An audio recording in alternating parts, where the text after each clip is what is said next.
I'm actually Windebank-Brooks. I'm head of patient safety for North Bristol NHS Trust and one of the two designated patient safety specialists that we have here.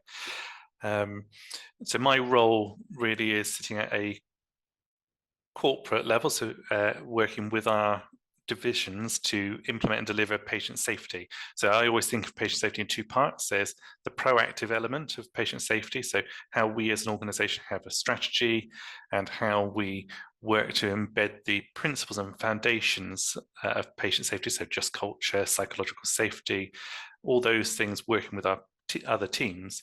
And then the reactive element, so that making sure that when we do have incidents that we've got the right skills and knowledge in place to really have that reflective exercise of investigating, reviewing, and getting into the nitty-gritty of why things have happened.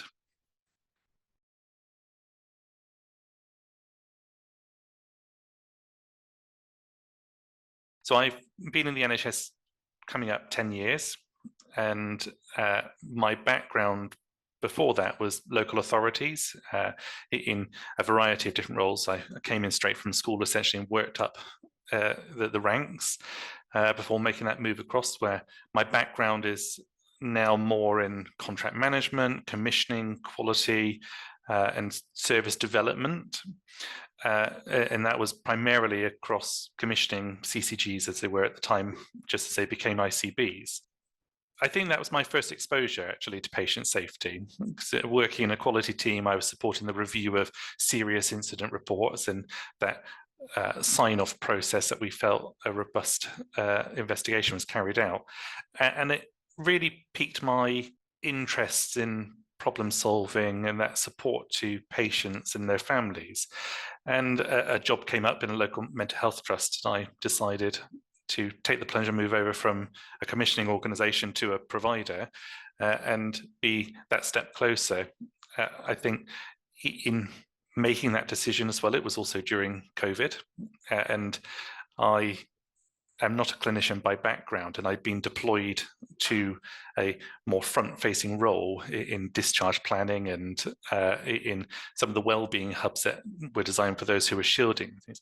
And I really took me through a bit of an epiphany moment that I loved being that bit closer to the front line of patient care.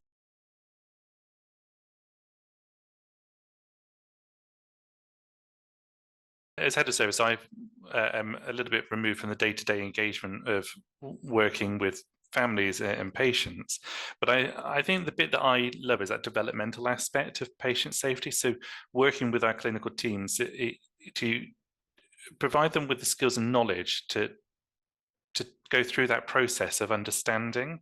One of the greatest powers that we have is just coming to that table in that reflective exercise. And however we badge it up, I always think patient safety, we use very large words like investigation, but actually it's all about that reflection of the way we do things and why, and that behavioral science that sits within that, so human factors and how we unpick the connectivity between different bits of the way that the NHS works, which is a complicated beast of an organisation, as we know. In another way, I'm probably just really nosy, so I just like to go into lots of different specialties that I maybe haven't been exposed to before and understand what their bit of the NHS business is and the care that they provide. So when you get into, genomics and pathology, and then at the other end of the spectrum, some of those other things like gastroenterology, elderly care, diabetes, just the spectrum, and understanding how all these different things come together in ways that we don't expect.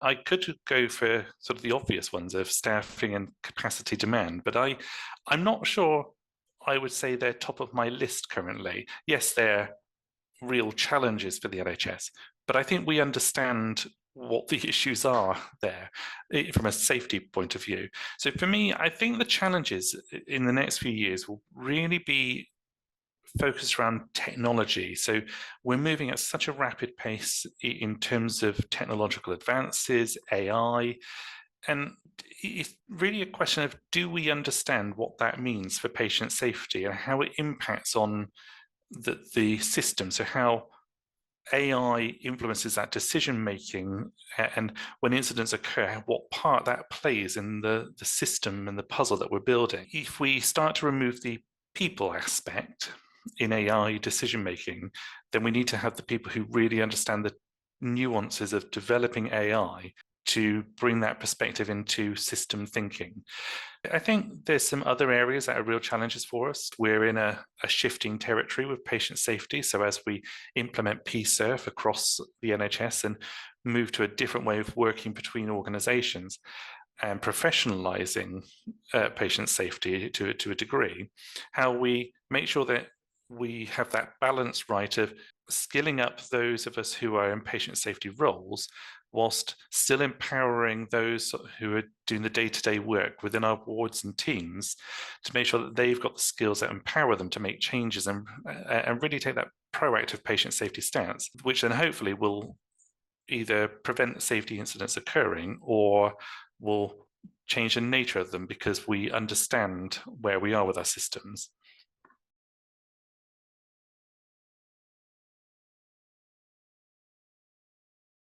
In terms of patient safety practice, our knowledge and expertise of using different tools to really unpick why systems interact in the way that they do, it links into that what I was saying around professionalizing the service in functions. I think within that there's a development about different types of tools, looking at other bits of industry and how they really drill down and understand and pull different parts of the system together.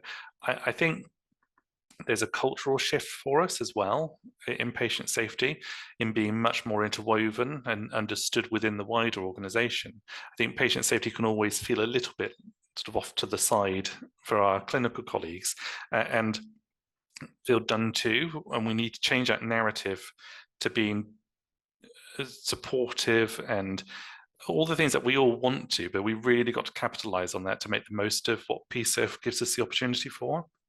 I mean, PSERF in itself is a challenge because it gives us the flexibility to take different approaches. That in itself creates a gray space about what is the right approach. So we've got to really understand where our thresholds are, what our decision-making points and how that functions in a large multi-level organization, multi-provider systems as well. And I think that the challenges will be that move away from very traditional siloed thinking of individual providers to a system perspective in its broader sense of how we work with primary care colleagues and other bits of the healthcare network to do joint reviews. And whilst there's some really good examples out there that kind of we've got to capitalize on that more and more.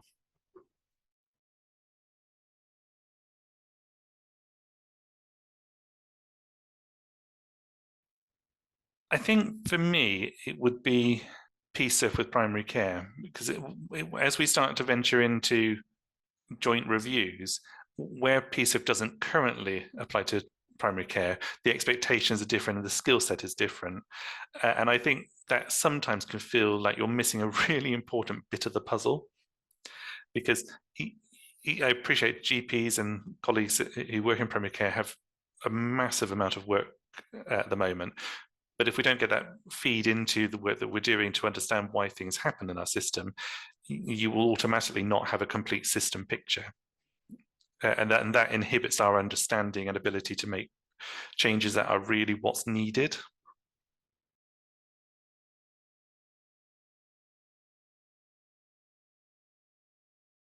I was reflecting the other day how I have always quite liked programs like Casualty or 24 Hours in A&E, and how that does make me think quite differently when I watch these programs now, having worked in patient safety. That sort of reflection that I go through, and to a degree, I try not to watch them now because otherwise you just never turn off from sort of that analytical process that we go through as practitioners. I've recently completed my coaching qualification, and doing that made me pause and think, my goodness, why are we not as patient safety leads, really embedding coaching with anybody who's doing this work, because it's exactly the skills that we need when we're doing interviewing techniques and things like that. Also, just, a bit of system planning. I have an allotment and, regularly mapping out where am I planting my fruit and veg and things and what's going to do well together. It's really tickled me recently in planning how a lot of that is exactly system design thinking. And those relationships of how everything feeds through in our life around the skills that we have in patient safety.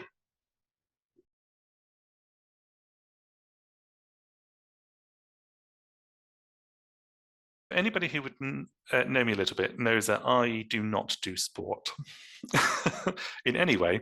I am never been a particularly athletic person in any means. However, I had played for one season in a local rugby team, and I also do modern jive dancing, which I have resolved myself that means I could tackle somebody very gracefully.